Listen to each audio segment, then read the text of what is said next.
नमस्कार साथियों, कोरोना जैसी वैश्विक महामारी इन दिनों में फिर से आ गई।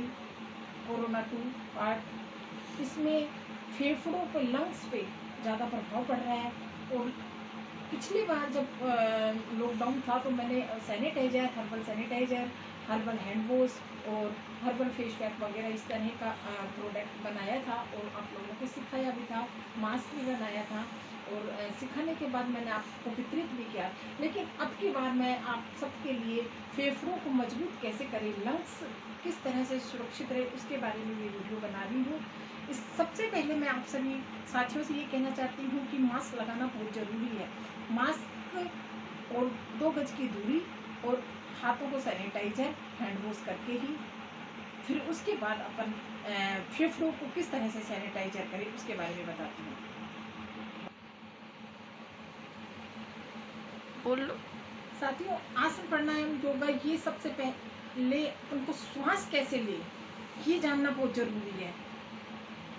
लंबी सांस खींचना और फिर धीरे धीरे छोड़ना, इससे अपने फेफड़े, लंग्स मजबूत होते हैं। और जो वायरस जैसे कोई कीटाणु अगर किसी के पास में रहकर हम संक्रमित भी हो गए हैं, कोई हमारे पास आ गया और हम संक्रमण हो गया है, तो उससे सबसे पहले उपाय है कि अपनी नाक के अंदर सरसों का तेल लगा ले। सरसों का तेल नहीं, नारियल का तेल लगा ले। और नारियल का तेल नहीं तो मैं टी ट्री ऑयल रखती हूँ, इसको अपन नाक में ये 2 बूंद नाक में लगा लेते हैं। नाक में इस तरह से 2 बूंद लगाने के बाद अपन लंबी गहरी सांस खींचते हैं।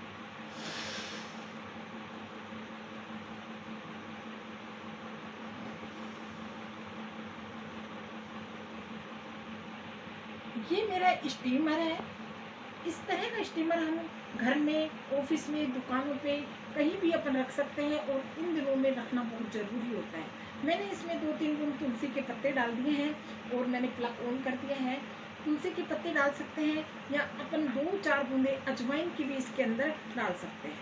अजवाइन की 2-3 बूंदे इसके अंदर डालने से ये स्टीमर में भाप आना स्टार्ट हो गया है। किस तरह से हमको लेनी है सांस और किस तरह से सांस को छोड़ना है वो मैं आपको विधि पूर्वक बताती हूँ। इसमें भाप आनी स्टार्ट हो गई है। एक गहरी सांस खींचनी है, नाक के जरिए आंखों को बंद रखना है। इस भाप स्टीम की में आंख को बंद रखना है और नाक से सांस लेनी है, मुंह से छोड़नी है। 4 बार मुंह से सांस लेनी है, नाक के जरिए छोड़नी है। इस तरह से अपन 5-7 मिनट इस तरह कर सकते हैं। जैसे कि मैं आपको विधि पूर्वक करके बताती हूँ।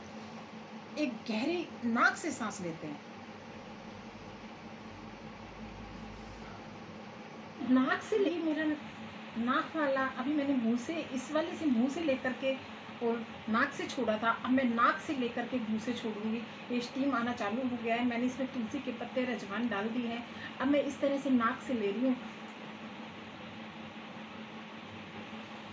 अगर दूसरे घर में दूसरे सदस्यों को भी इस तरह भाप लेनी है, पानी को चेंज कर दो, 2-3 पत्ते तुलसी के डाल दो और दूसरा इस तरह का अजवाइन डाल सकते हैं इसमें और तुलसी के पत्ते इसमें डाल के इसी तरह से पहले मुंह से ले लेंगे और फिर ये हटा करके ये नाक के जरिए अपन ऐसे भाप लेंगे तो अपने लंग्स, फेफड़े मजबूत होंगे और फेफड़ों के अंदर संक्रमण या वायरस कुछ चला गया है तो सांस के जरिए वो बिल्कुल ठीक हो जाएगा। क्योंकि प्रवेश द्वार नाक और मुंह का होता है, फेफड़े का प्रवेश द्वार नाक और मुंह होता है।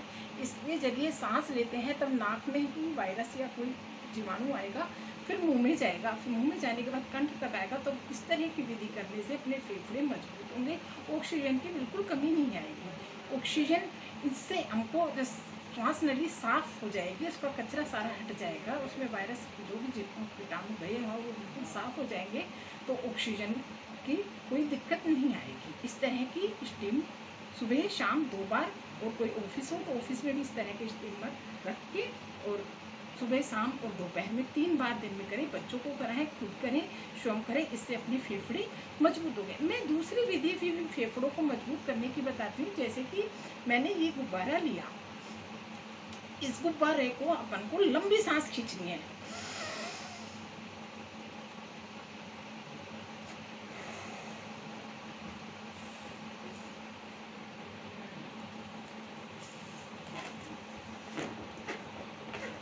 छोटे बच्चों को भी इस तरह की एक्सरसाइज करवाने के लिए, जिससे बच्चे खेल ही खेल में अपने लंग्स को, फेफड़ों को मजबूत कर सकते हैं। इस तरह से दोबारा फुलाना और वो छोड़ना।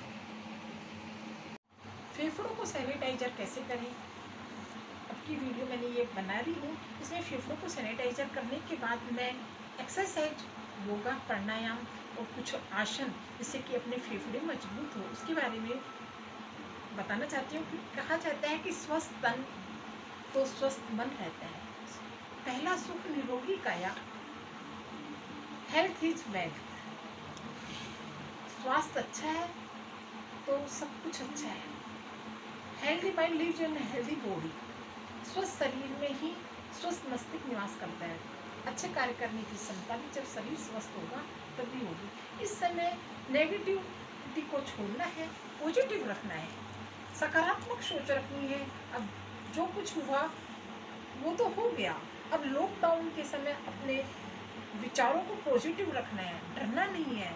आसन, प्राणायाम, योगासन करके शरीर को स्वस्थ रखना है।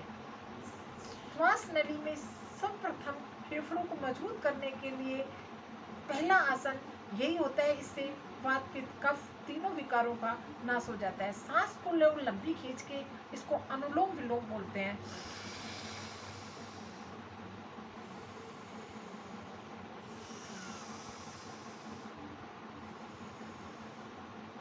इस तरह से अनुलोम विलोम, कपालभाति, लंबी सांस खींचना, धीरे धीरे छोड़ना, लंबी सांस खींचना, धीरे धीरे छोड़ना। कपालभाति भी फेफड़ों को मजबूत करता है।